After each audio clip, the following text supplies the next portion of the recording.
What's up, y'all? This is a pick a card reading, and this is a pick an emoji reading. So we got 3 readings for you. Here are the emojis. Let's just pause, look at them, feel it, trust your gut. You focus in on one, choose it. And then when you've chosen your emoji, I'll give you a sec.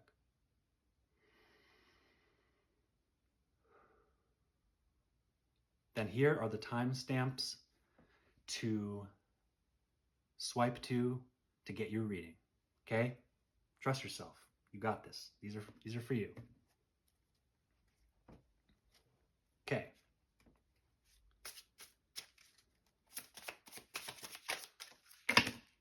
Bastiono.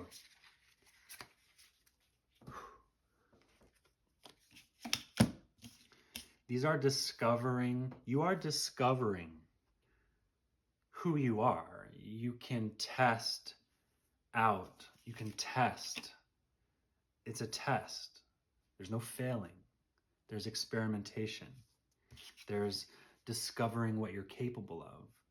There's doing something, putting it up, doing something again, and we can get caught in this trap of thinking that we're always supposed to be improving. Okay? So you can get caught here, but here's what's important to remember. You can get stuck thinking that this is who you are and that you need to say, okay, this one, and then I get better, and then I get better, and then I get better, and then I get better. And if you don't, in your own mind, see a constant level of improvement, you can start to feel like, oh my God, I need to go train. I need to go take a class. I need to isolate myself. I need to stop showing the stuff, the art of mine, because maybe I'm blocked. Maybe we start to create a story about how we're blocked from what we'd hoped and how, oh my God, why am I not showing up how I wish? Why am I not? And then here's the thing. We go from here, and there's this whole other version of us that all it takes is one. This idea that post videos on the internet because all it takes is one to change your life. All it takes is one you to pick up something that you've just made to change your life. All it takes is, this is both you. Imagine this is another person who finds your art and says, holy shit. This is possible. Holy shit, this resonates with my soul in a way that I never have seen before. Because what you can create can resonate with someone in a way that nothing ever has ever before in their lives, and they don't give a fuck about your portfolio. So we can get stuck in Portfolioville, crafting up the resume mind, capitalism. This is a theme across all these readings. But what we can really get stuck in is thinking that, well, all I have to share with you is the things I'm good at.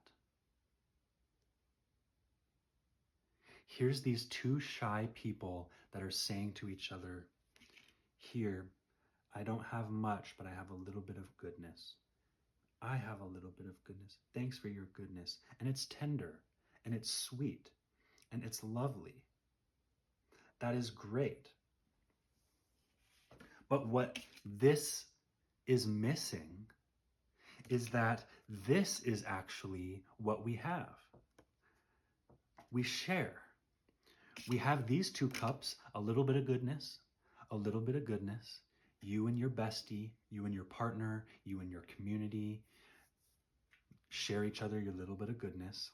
And then all the rest is all the little bit of sadness, woe, shame, regret, things that aren't aligned from 2 different perspectives, things that I might reluctantly show to someone, but I feel safe enough to share my inner sadness or my badness or something that I'm not good at, or, hey, I just tried something new and it's probably pretty horrible and it's probably sucks, but you want to take a look. And we can and the other person receives this overflowing pool of amazing art from the soul.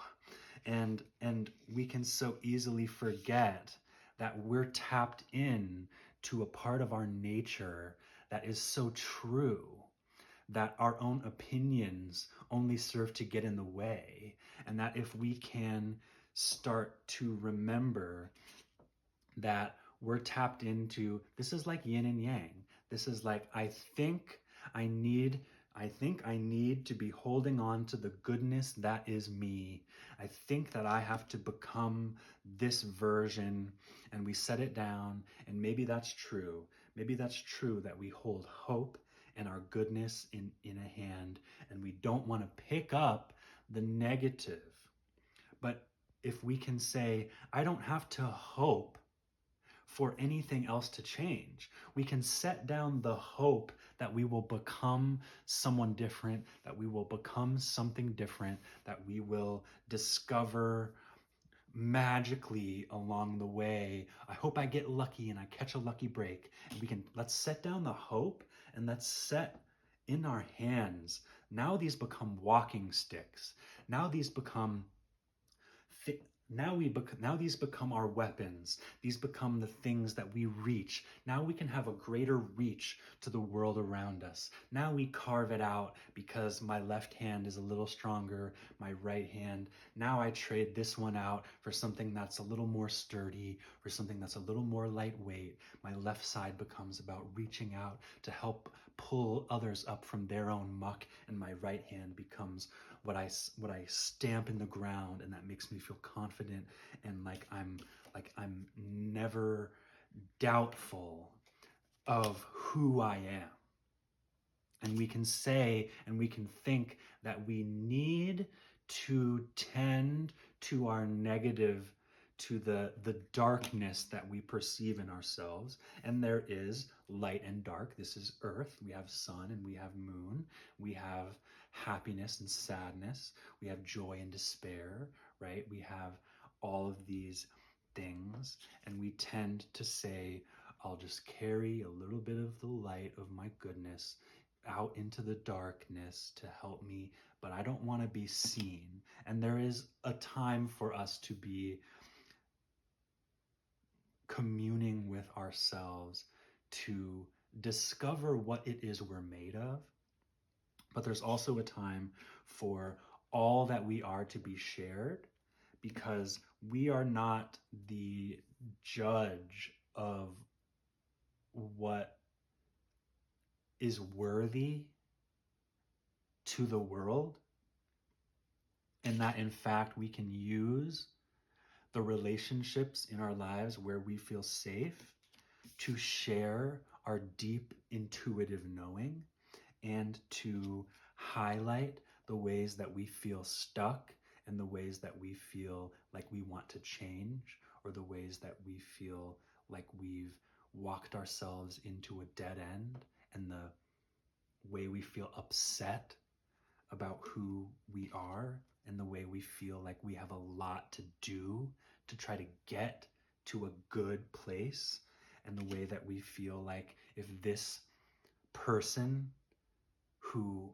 I might view as better than me picks up a piece of art, that before this better person picked it up and was overjoyed and wanted to show other people and wanted to hang it on their walls, before this person looked at it with such light in their eyes, we thought that it was probably one of the ones that we might have just thrown away,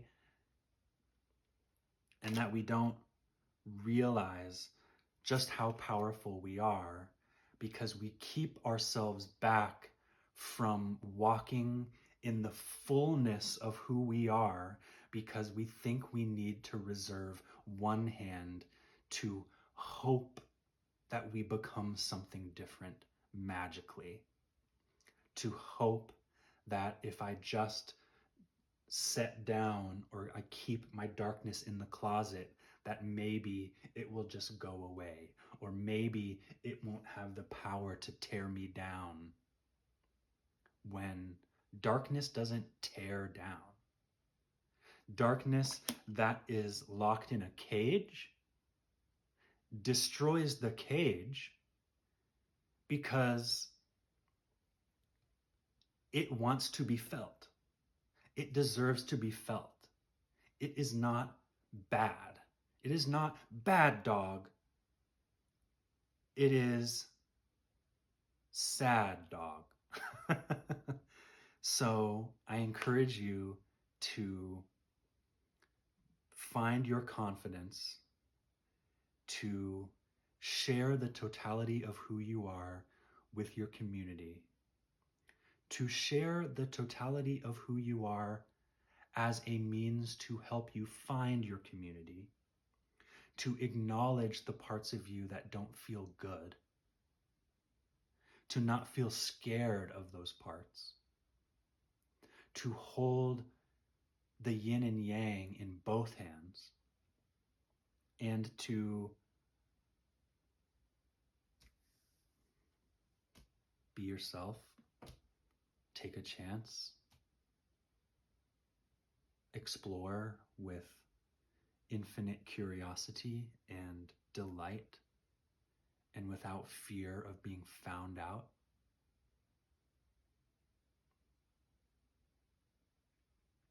Because there's nothing scary about who you are.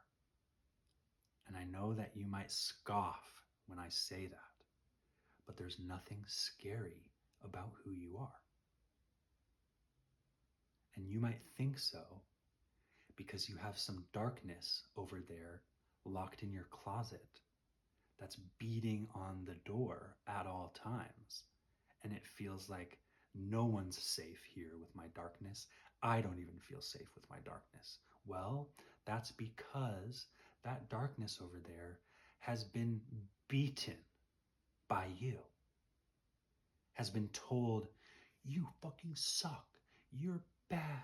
I can't believe I ever did that. I can't believe that you were ever a part of me. I never want anyone to see that that's who I was. I never want you to show your face. You're going to live the rest of your fucking life in here.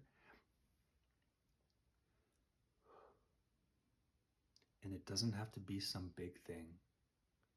You don't have to make some big, huge, grand decision to say, everybody, you want to see my darkness? Well, here it is, and let everything loose, and with a barrage of every little dark thing and every piece of shame and every piece of negative anything, that would be intense, and that would be overwhelming, and that might be destructive, and that might fuck up your life, and that might ruin relationships if you think that what I'm telling you is to unleash the barrage of everything you've ever hidden from everyone at once.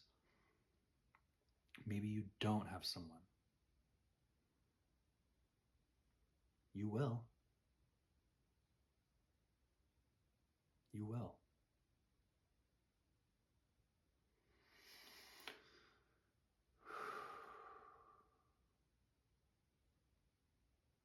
Maybe you got to go find them. Maybe you have to be the one to welcome them, to invite them in. Because I think a lot of us sit alone in our rooms waiting to be invited in to an amazing community. And you might find if you invite someone to something that you both were waiting for that moment to arrive. And so we might say to ourselves, why do I have to be the one? Why do I have to be the one? It's just because you are the one. Don't wait around for someone else to invite you into the life that you want to live.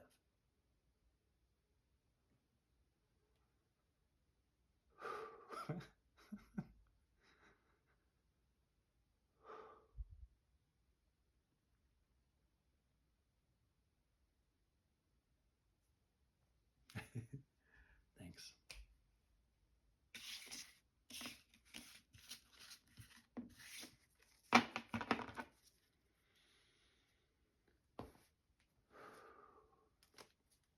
What's up, y'all? You chose the right one. Here we go. Oh yeah. Oh shit. Oh shit. We got a little stack.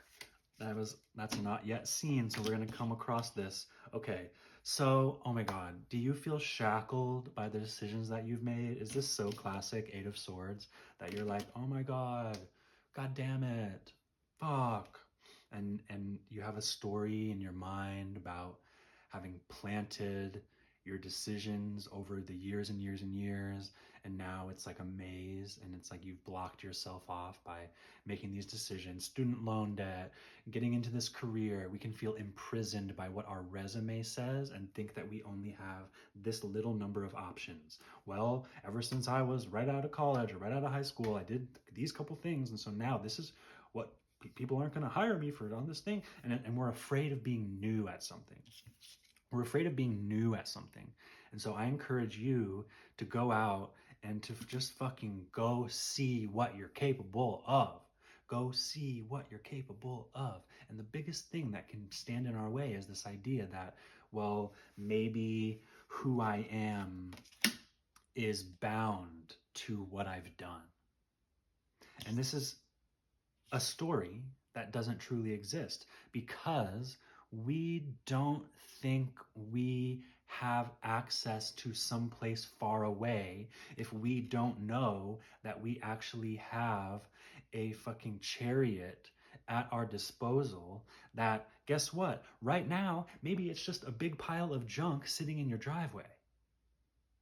And maybe the only thing standing between you and being able to drive 5 hours down the highway to go try out something new is spending a couple of weeks looking up tutorials on YouTube about how to turn this pile of junk into a road-ready racer.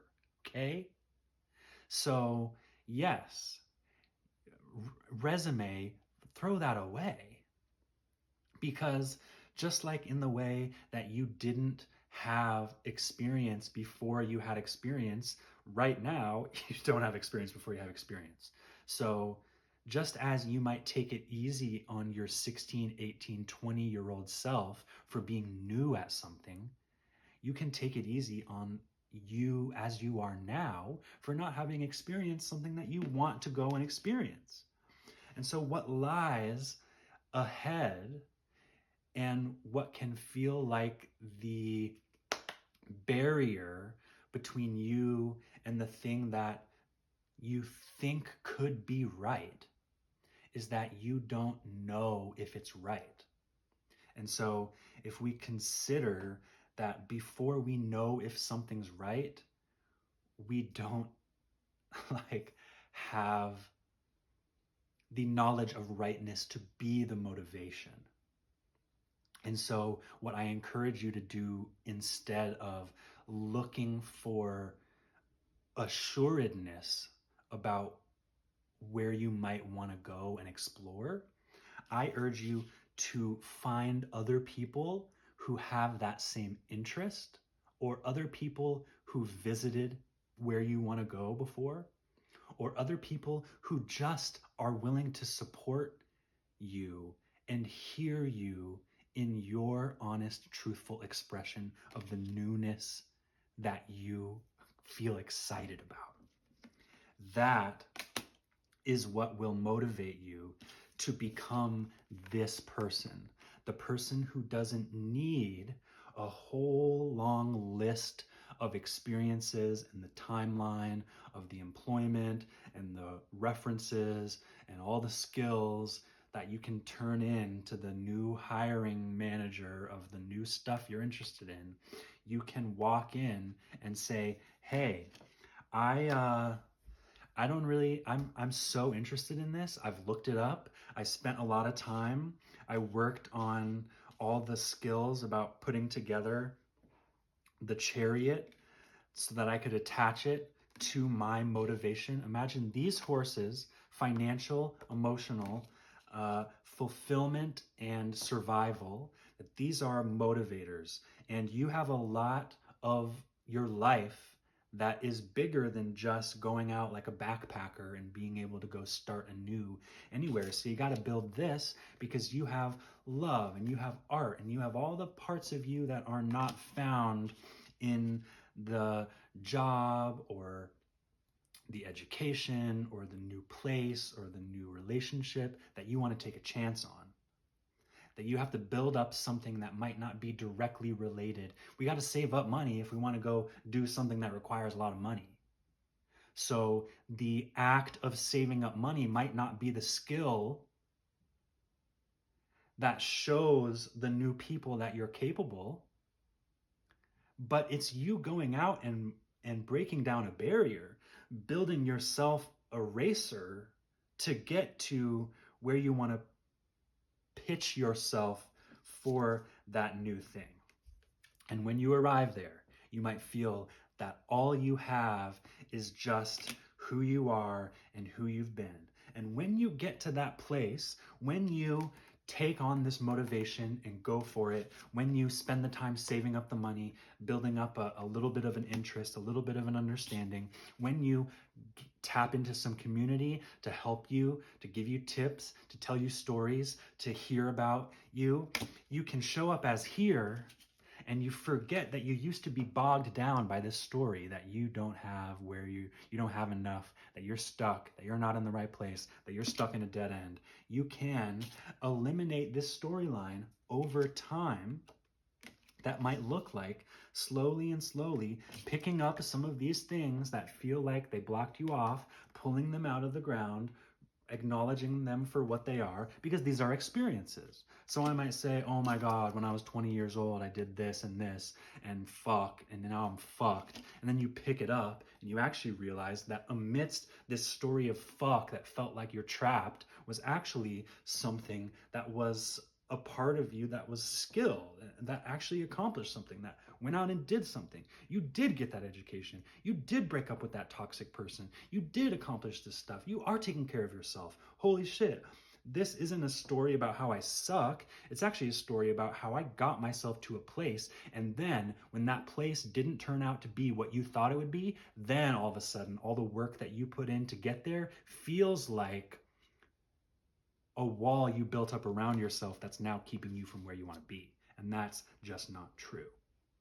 You can pick up another one and recognize, oh my God, is this something that if I put this action and this experience into a new context, it actually is fucking slay. And it actually is a part of my strengths. These go hand in hand. You have experiences and talents and motivations and you-ness, ways of relating to people, ways of being a good friend, being a good family member, that when you start knowing where you want to try to go, it doesn't matter if where you thought you wanted to be ends up being the perfect bliss.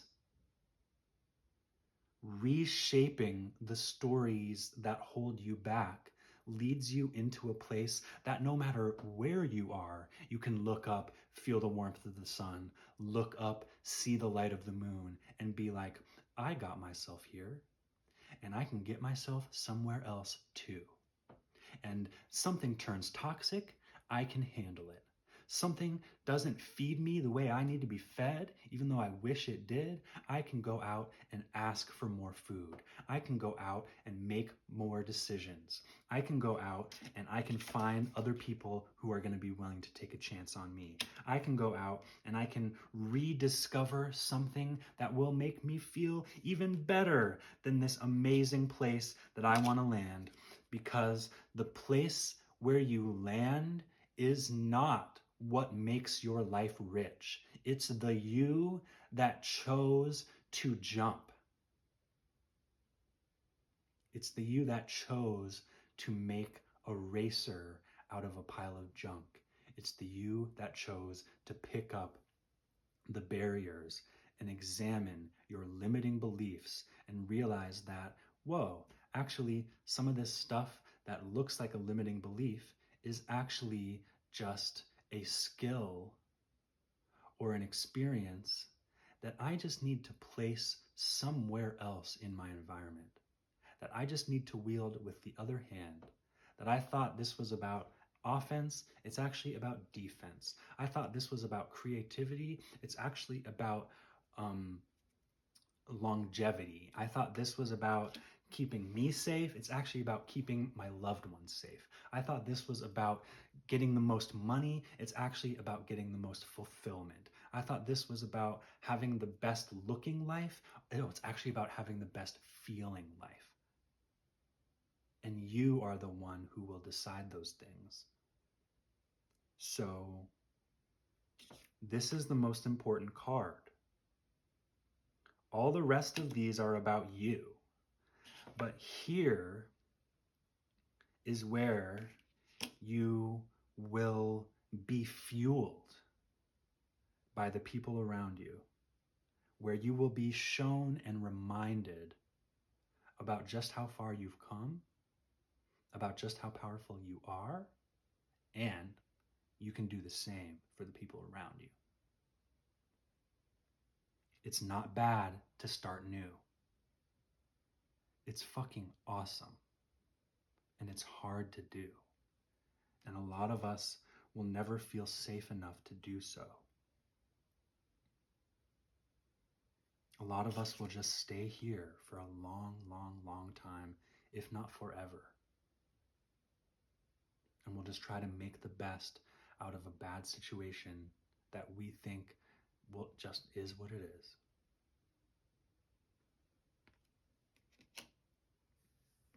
And we'll just say, God, fuck, my life sucks. Plus I have a pile of junk everywhere that's ugly and it's an eyesore and all the neighbors complain about my pile of junk. Fuck. And you could just listen to everyone else who's telling you, Jesus, why don't they hire 1-800-JUNK now? Oh my God, have you seen? There's just this ugly, just trash piled in her lawn. Oh my God, has she no shame? Is she not filled with shame? Gosh, this is supposed to be a this is supposed to be a wonderful community. And how can we live with this ugly ass little trash person living over there? And then you can just internalize that, and then you can just eat other people's words, and you can just feel shitty about yourself. When you, in your heart of hearts, know that you can turn anything into what you need it to be. So, hell yeah. That's legit. That's legit.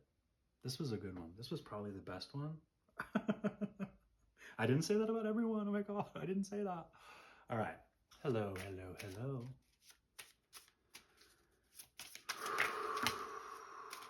Oh my God. Ooh, God damn. God damn. That shit literally fell and landed like perfectly. Okay. So, oh my God. It's like you think that your past self didn't know what the fuck was going on because you are obsessed with improving. It's this idea that we cringe to our past selves. If you don't cringe to who you were a year ago, are you really growing? And that idea is like judgment. It's this perception, internalized capitalism, of life as infinite growth, that improvement is this tangible thing that we want to access, and what you don't see is the wisdom you were once tapped into about knowing who you are, that you in this present moment have lost touch with because you feel like you're focused on improving and that you have improved. So when we can look at tangible evidence as to how we've improved, we then focus on continuing that trend. Like the stock went up, so let's go more up. The stock went up, so investors flock because the trend now exists, and we see a trend and want it to continue. We see profit and want it to grow. We see improvement and we want to go further. We then sever ourselves from the acknowledgement of the goodness that we already were, in the same way that the goodness that we are now will be to our future selves the same way we think about, look at this fucking youngin' that I once was. Can you believe that I was doing this? Can you believe how out of touch I was, or how unaware I was, or oh my God, I said that to them? And what are the things that I'm saying now that I'm gonna cringe at? I'm not thinking about how cringe I am now because I don't have the perspective of my future self. So we zoom out, we take the world, we take the totality of who we are. Our child selves have something to teach us today. The decisions that I made recently that we can have to, the habits that we have developed, whether intentionally or not, can now feel like the shackles we must break free from. So we then don't understand in some ways that, whether conscious or not, the shackles we put on ourselves in the past were just choices that we made, that we continued to make, whether it was because they made us feel good, it was easy, because we were not feeling so great about ourselves, so we gave ourselves access to something good, right? We could think about like something like credit card debt, where that is like a shackle, right? If I'm like, okay, here I am, I've stopped using my credit card because my younger self spent money I didn't have on a bunch of shit that now is gone, that now I'm just paying this credit card bill every month, having to, right, pay the price for the decisions I once made. And so if we can flip that perspective to say, how can I think about paying for things now so that my future self isn't shackled with the decisions I make now? And this is very capitalist. Capitalism, it runs on debt. It's like, when we think about, it's like, you know how Joanne Fabrics like went out of business? It was acquired by like BlackRock or that type of, investor, big money fund, whatever the fuck it's called, I can't remember. And then the purchase of Joanne Fabrics by this investment company then shackled the debt from the purchase of buying Joann's. That debt is, they shackled it to Joann's. So now all of the debt is now weighing down the company that was purchased. And it's like a way of saying, we want to sap all the money we can from whoever will allow us to do so. And in the same way we think about our lives, we say, I want to take all of the goodness now because it's what we want right now. And I don't have a relationship to the person I will be somewhere down the road who will be met with the consequences of my own actions. And so, just as there was a younger me who knew how to cater to the tenderness of me.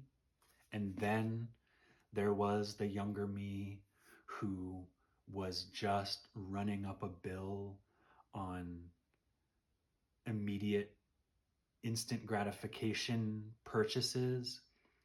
And then there's a me that is shackled with debt and then is like paying for my new tires on a credit card bill, where it's not about immediate gratification, it's about necessity. And then there's the me who's more financially well off, but then that financial well offness is undercut by having to pay towards the debt I've accrued.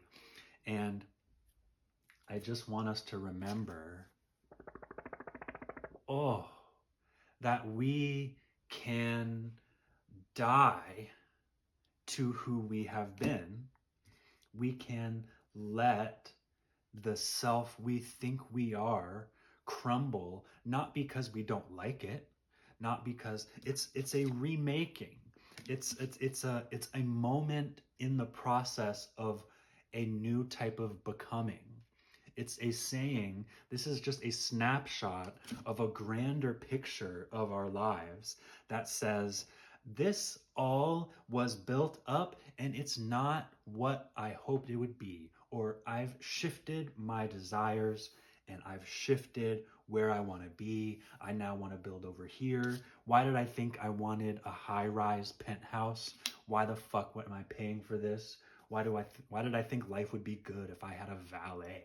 It's fucking annoying, right? You could say that the idea of wealth could sometimes be more appealing than the reality of what it means to live in a penthouse with valet, long ass elevator, waiting for the fucking employee to get your car, interacting with all of these fucking people. It's like we can start to see that the decisions that we've made are now leading us to something that's not enjoyable. And we can say, fuck that. I need to pare it down. I need to sell it. I need to go get a job that doesn't drain me. I need to get out of this relationship. I need to cut my mother off. I need to tell my father how I actually feel about him. I need to try and go see if that friend, if I could apologize for how I was those years ago when our friendship fizzled out because I've changed. I need to actually go and fucking commit to showing up at this community thing because I want to know the people around me, because relationships are what life is made of. I want to try and discover the new things that light me up. That means that I have to go try 100 things that don't light me up to find the 5 things that do light me up, because right now I look around and there's nothing really lit up, and yet I'm still paying for it all. So how do we navigate? Well, we navigate it by talking about it. We get stuck when we are sucked into ourselves because of shame, because of regret, because of the idea that it's embarrassing to have bought a house that you now realize you can't really afford, or the fact that you can afford it means you're sacrificing all of this other joy. And what am I doing with all this fucking space? What are we doing? How can I talk to my people and say, dude, I'm really regretting this. Dude, this job's not what I thought it would be. Dude, my fucking girlfriend isn't, my boyfriend, my people, my neighbor. It's not about finding people to complain about. It's about putting yourself in a situation where when you are seen and heard, you can figure out how to express what you're actually feeling in a way where you can feel stuck trying to just sit in your bedroom all alone and just say, can I figure it out? Or can I journal about it? And sometimes we need the back and forth and the having who we are mirrored back at us in the eyes of a friend to help us figure out what we want, what our next steps are, and how we go about making the life we want to live happen, and how to move forward. Okay? Thanks. Thank you guys for watching. I hope you found resonance with your emoji that you chose. And I'll see you again on another reading. Love you guys. Bye.